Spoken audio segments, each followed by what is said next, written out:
அனைவருக்கும் வணக்கம். திமுகவுடைய நூற்றுக்கணக்கான வாக்குறுதியில ஒன்னான 163வது வாக்குறுதியில மாணவர்களையும் விடல.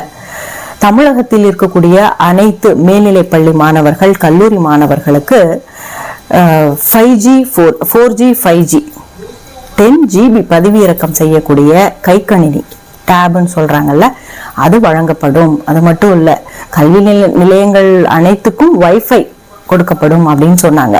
இப்போ வரைக்கும் நிறைய பள்ளிகள், கல்லூரிகள், அரசுக்கு கீழே இயங்கக்கூடிய அனைத்து கல்வி நிறுவனங்களுமே ரொம்ப பள்ளமா போயிடுச்சு. அவங்களுக்கு உயரம் உயர்த்தி கொடுத்து மழை நேரங்கள்ல வெள்ள நீர் பாதிப்பு ஏற்படாம நிறைய ஸ்கூல்ஸ் டாய்லெட் ஃபெசிலிட்டி இல்ல, தண்ணீர் வசதி இல்லை. அவங்க எல்லாம் நிறைய பிரைவேட் என்ஜிஓஸ் அப்ரோச் பண்றாங்க, புக்கு வாங்கி கொடுக்க சொல்றாங்க, வேற அடிப்படை வசதிகளை செய்து தர சொல்றாங்க, கொஞ்சம் கார்டனிங் பண்ணி கொடுக்க சொல்றாங்க, ஸ்போர்ட்ஸுக்கு தேவையான விஷயங்களை செஞ்சு கொடுக்க சொல்றாங்க, பெயிண்டிங் பண்ணி தர சொல்றாங்க. இவங்கெல்லாம் அரசு பள்ளியில இருக்கக்கூடிய கல்லூரிகள்ல இருக்கக்கூடியவங்க பிரைவேட் என்ஜிஓஸ் அப்ரோச் பண்ணி இந்த வசதிகளை செய்து கொடுங்க அப்படின்னு கேட்கிற நிலைமையில இருக்கு நம்ம தமிழகத்தில் இருக்கக்கூடிய கல்வி நிறுவனங்கள். பிரைவேட் அது வேற மாதிரி ஸ்டைல்ல போகுது, லட்சக்கணக்கான ஃபீஸ். இன்னைக்கு ஒரு பிள்ளைய படிக்க வைக்கணும் அப்படின்னா ஏன் எல்லாரும் இன்னைக்கு ஒரு குழந்தை பாப்புலேஷன் ஒரு பக்கம், மறுபக்கம் அவங்களை எப்படி படிக்க வைக்க போறது, அது மிகப்பெரிய சேலஞ்சா இருக்கு பெற்றோர்களுக்கு.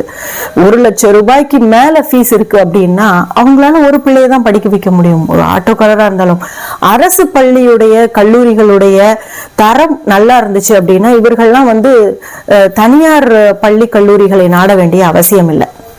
அப்ப இதையெல்லாம் வசதி செய்து கொடுக்காத இந்த திராவிட கட்சிகள் இத்தனை ஆண்டு காலம் நம்மை நாட்டை ஆண்டு என்ன செய்தது? இது ஒரு பக்கம். மத்திய அரசு நவோதயா பள்ளி கொடுக்கறாங்க. அதாவது முந்தையே தொடங்கப்பட்ட பல வருடங்களுக்கு முன்னாடி நிறைய மாநிலங்கள்ல இந்த நவோதயா பள்ளிகள் நிறைய லாங்குவேஜ் கொடுத்து படிக்க வைக்கிறாங்க. தமிழ் மொழி நம்ம தாய்மொழி, நாம வீட்டுல பேசுறோம், அது அடிஷனலாவும் கத்துக்கிறோம், அதுவும் ஒரு லாங்குவேஜ் தான்.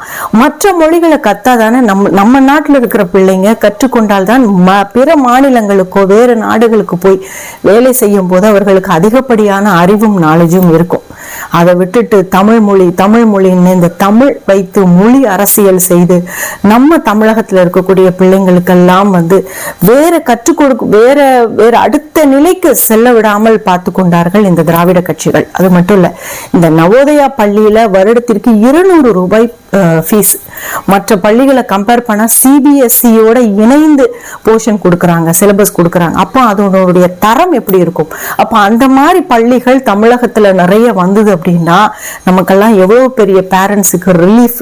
இதையெல்லாம் திராவிட கட்சிகள், இந்த திமுக அரசு எல்லாம் இதையெல்லாம் என்னைக்கு ஏற்றுக்கொள்வார்கள்? நம்மளுடைய தரம் என்று உயரும் அப்படின்றதெல்லாம் இத்தனை ஆண்டு காலம் ஓடி போச்சு. இனிமேலும் கேள்விக்குறியா மாறாம நாம அதற்கான ஒரு நல்ல அரசாங்கத்தை தேர்வு செய்யணும். இதை ஒவ்வொரு நிமிஷமும் நம்ம வளர்ந்து வரக்கூடிய சமுதாயத்தினருக்கும் வளரக்கூடிய குழந்தைகளுக்கும் இதை அறிவாக கொடுத்து அவர்களுக்கு ஒரு நல்ல ஒரு முடிவெடுக்கக்கூடிய சிந்தனையை நாம கற்பிக்கணும். நம்ம கையில தான் இருக்குது எல்லாமே. வாழ்க பாரதம், வளர்க தமிழகம்.